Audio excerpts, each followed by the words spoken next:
Hi, I'm Nigel Virgo. I lead KPMG's real estate construction and logistics practice in Australia. Today I'm joined by cyber partner Poole, and we're here to discuss some of the security and privacy challenges the industry is currently facing into. Anna, the threat of cybercrime seems to be everywhere, and the property industry is certainly not immune. What are some of the most relevant cyber risks your team is tackling right now? We've seen a lot of technological advancement in the property sector. Smart buildings are fitted with solutions that allow for automation and preventative maintenance using IoT devices and sensors that are connected to the internet. And whilst this enables greater efficiencies and it enhances operations, it also introduces a whole new attack surface. Building automation systems and IoT devices are known to be easily exploitable. And while there isn't a silver bullet, there is some basic cyber hygiene that will reduce risk. For example, if you don't apply critical patches within 48 hours of their release, you can become an easy target. Test for weaknesses in your environment periodically and then apply those necessary controls to close the gaps. Most of all, look to build greater resilience into your business plans. If you work on the basis that you will be attacked at some point, you can focus your efforts on a tried and tested recovery plan that's going to minimise disruption to your operations. And with all the new emerging technology in smart buildings, there's been a significant increase in the volume of data being collected. Can you tell us about this and what we need to do to help our clients protect their information?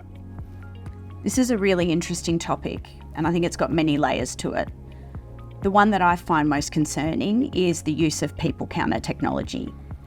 These systems capture information about customers, including their MAC address, on their phone, height, weight, heart rate, and face profile.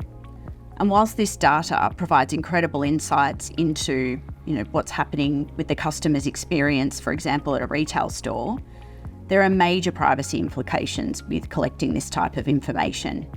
And it can also be a very appealing target for threat actors.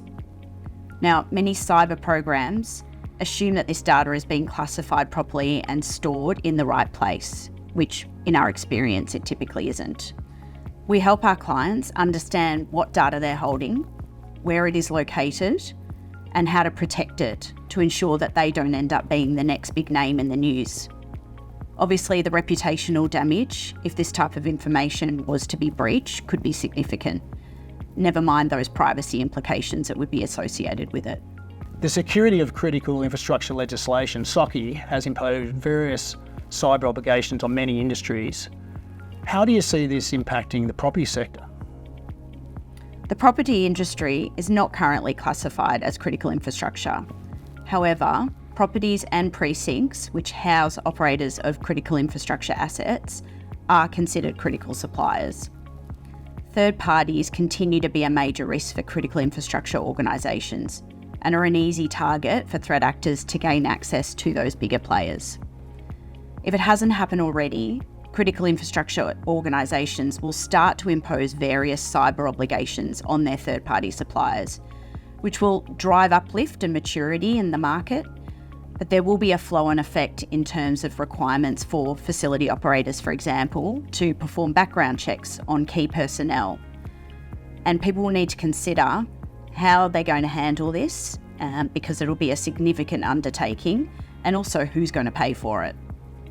But overall, there will be an increasing pressure to architect with security in mind and uplift supplier agreements so that certain cyber controls are imposed moving forward. Thanks so much for your time today, Anna. And we encourage everyone who wants to learn more to please reach out for a chat.